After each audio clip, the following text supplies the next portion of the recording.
Quite a rough one. The start to the trading week today, the fact that we've fallen 2% on closing bell alone, and the fact that we've pretty much closed around the session lows, about 340 points lower for the Nifty futures. To think of it, we started at 17,750 thereabouts in trade after an extended long weekend and a rough last week itself. To close in at 17,449 is definitely telling, and it was quite a deep gash. I'm not going to try and sugarcoat what happened in trade today.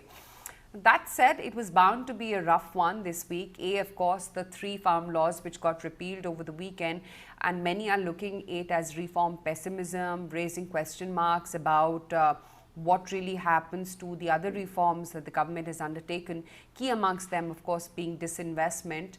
And if at all, there are protests and hurdles coming in with regards to other reforms being taken up, and long-lasting protests at that. So would they also get repealed? So a lot of question marks in that sense from the market's point of view.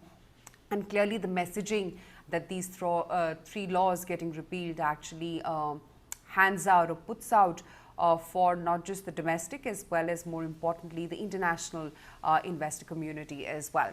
But that said, also this week, remember, you've got the expiry 2 to deal with. The time-wise correction is only just about begun this month from the markets, and we've seen the way FIIs have actually been petering down when it comes to the November flows.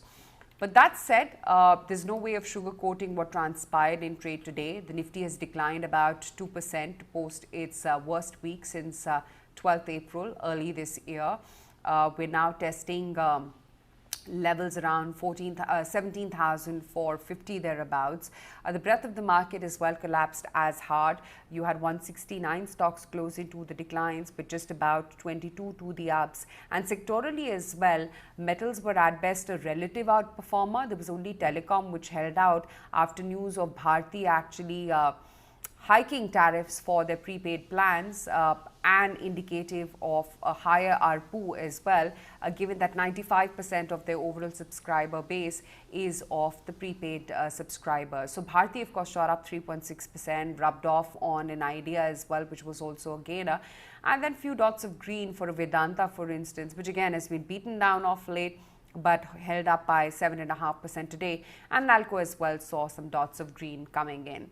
But that said, a large part of the market was bleeding.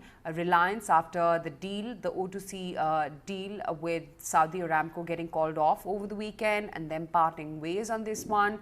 You had Reliance, stark loser from the word go today, and given its weightage on the index, it sure was weighing heavy on the markets today. On closing bell, we were down about almost 4.5% on Reliance. It was down nearly 5% at one point in time. Bajaj Finserv Finance as well lost a fair bit. Both those stocks, in fact, at the session lows were down about almost 6% or so. PayTM, that's declined over 10% today, and this now equates to 35% in just the last 2 trading sessions after its recent listing as of last week. So this has fallen quite a fair bit.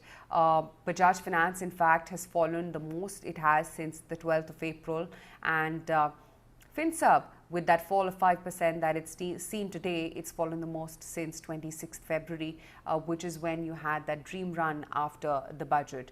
Reliance Industries as well, the most it's declined since Jan 25th. That said, sectorally, clearly, financials were the ones which were the weakest hand today.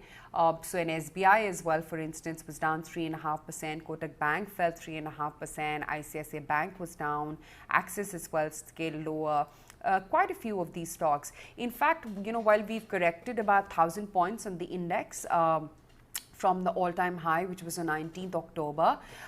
You've seen Hindalco, which has fallen 23%, Axis Bank has fallen 20%, Coal India, IndusInd Bank, Tata Steel has fallen 18%, ICICI Bank has fallen 12% from that October peak, Bajaj Auto is down 10%, Eicher Motors, Reliance Industries is down 10%, and even ITC, HDFC Bank, both have fallen about 10% from the peak.